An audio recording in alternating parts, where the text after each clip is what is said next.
मेरा एक मानना, दिल की इच्छा है कि मैं हरियाणा प्रदेश का सीएम देखना चाहूँ। कोई आदमी अगर आपके पास बार बार आएगा, आपको लगेगा कि इस आदमी में घमंड नाम की चीज नहीं है। कांग्रेस से धूल साफ करेगी। राम राम देवा भाई। राम राम जी, राम राम।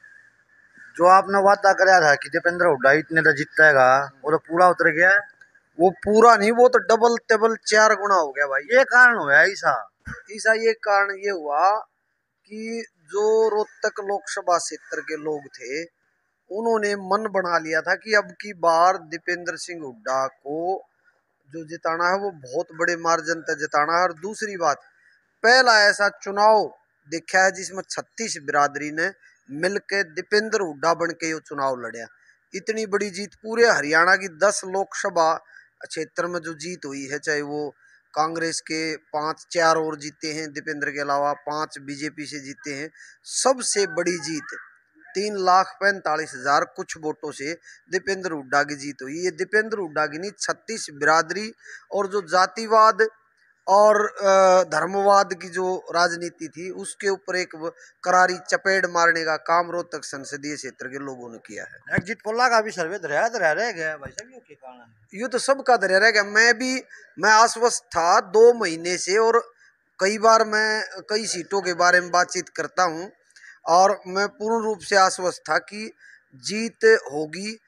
मैं लाख एक वोटा का मेरा आइडिया था, लेकिन उन सब को धराशायी कर दिया यहाँ की चौधराट ने, यहाँ की 36 बिरादरी ने। हर जाति से, हर धर्म से दीपेंद्र बन के चुनाव लड़ा है। इसलिए इतने बड़े इस जो चारों तरफ से सरकारी तंत्र और हर प्रकार के षड्यंत्र, उनसे निकल के दीपेंद्र सिंह हुड्डा आए। इसके पीछे पूरा रोहतक के संसदीय क्षेत्र की 9 की 9 विधानसभा के लोगों ने जो जीत दर्ज कराई है, ये सभी का एक प्रयास है। एक तरफा जीत का सबसे बड़ा क्या कारण है? एक रोजगार है या क्या कारण है कांग्रेस का? एक तरफा जीत का सबसे बड़ा कारण यही है कि जो हमारे पहले सांसद थे बीजेपी से, डॉक्टर अरविंद शर्मा, उनका लोगों से कनेक्ट ना होना एक पॉइंट। दूसरा, जब दीपेंद्र हुड्डा यहाँ सांसद थे तो उस टाइम पे यहाँ गली गलूचे जो भी स्टेडियम देखोगे आप, पेयजल आपूर्ति के प्रबंध देखोगे, लोगों से मिलनसार, ये जो चीजें काम आई हैं। और दूसरा, दीपेंद्र सिंह हुड्डा जिस टाइम पे 7500 वोट, करीब 7500 वोटों से पिछले 2019 के चुनाव में हारे, उसके बाद दीपेंद्र हुड्डा एक दिन भी अपने घर या अपनी कोठी पे नहीं रहे, लोगों से कनेक्ट रहे, हर किसी बुजुर्ग के आशीर्वाद के रूप में उनके पास पहुंचे। और दूसरा, युवाओं को साथ जोड़ा, वो हमेशा फील्ड में रहे, घर घर तक पहुंचने का काम किया। और दीपेंद्र हुड्डा ने अब की बार जो राजनीति करने का जो स्टाइल है, वो भी एक बहुत बड़ा स्टाइल किया। कैसा स्टाइल किया? जब कभी हम सुनते थे, क्योंकि बालक थे उस टाइम पे, कि चौधरी देवीलाल लोगों के दिलों को छूते थे, इसलिए वो इतने किसान नेता, महान नेता बने। दीपेंद्र हुड्डा भी उसी प्रकार की राजनीति उन्होंने शहरों में, कस्बे में, हर दुकानदार से, हर किसी से एक झुंड को नहीं बनाया, उसकी बजाय खुद लोगों के बीच गए, हर दुकानदार के गले पे या उसकी सीट पर बैठ कर उससे बात किया। कहीं ना कहीं जो कहते थे ना कि रोहतक से नहीं जीत सकता, आज रोहतक से भी बड़ी जीत है, रोहतक शहर से, आज बहादुरगढ़ शहर से भी जीत है।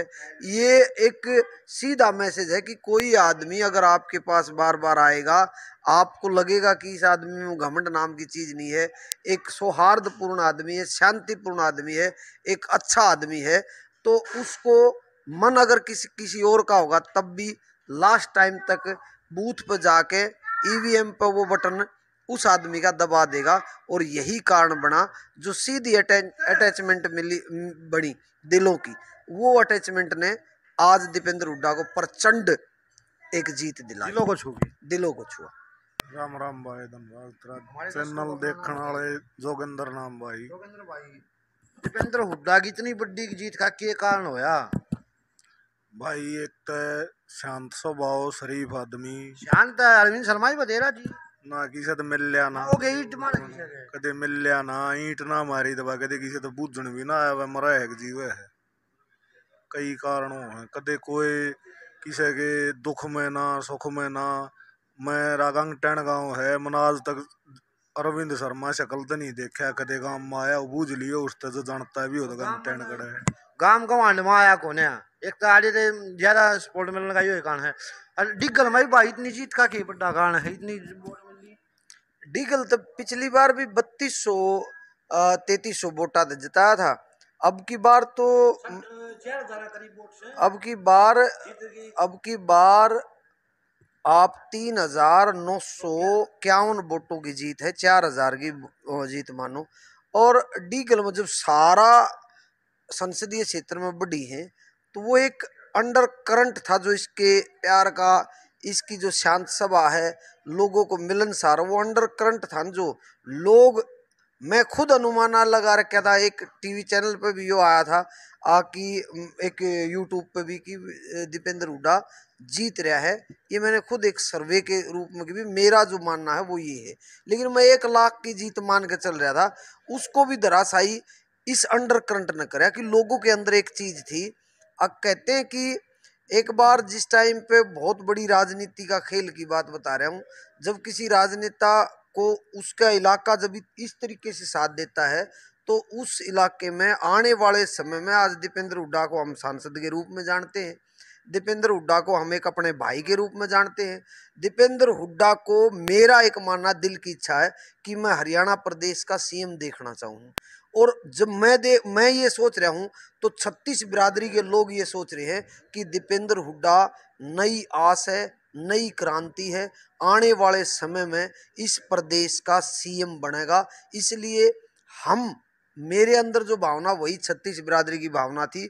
अगर आज दीपेंद्र हुड्डा चूक गया, आज हम चूक गए, तो आने वाले समय में इस प्रदेश में इस 36 बिरादरी के इतने चहेते भाई को हम उस पद से दूर कर देंगे जिस पद के लायक है वो। आने वाले समय में इस प्रदेश का सीएम दीपेंद्र हुड्डा होगा, क्योंकि ये 36 बिरादरी ने इस चुनाव में मोर मार दी है। दीपेंद्र खड़ा रहा करता जा हमेशा उनका सपोर्ट करे। हाँ, जंतर मंतर पर जा करता परवाना खातर की करे है दीपेंद्र हुड्डा और कांग्रेस ने। मैं बाहर से कुछ जीत के आनते हैं, उनके लिए सहयोग कराया है। राम राम भाई, राम क्या नाम भाई?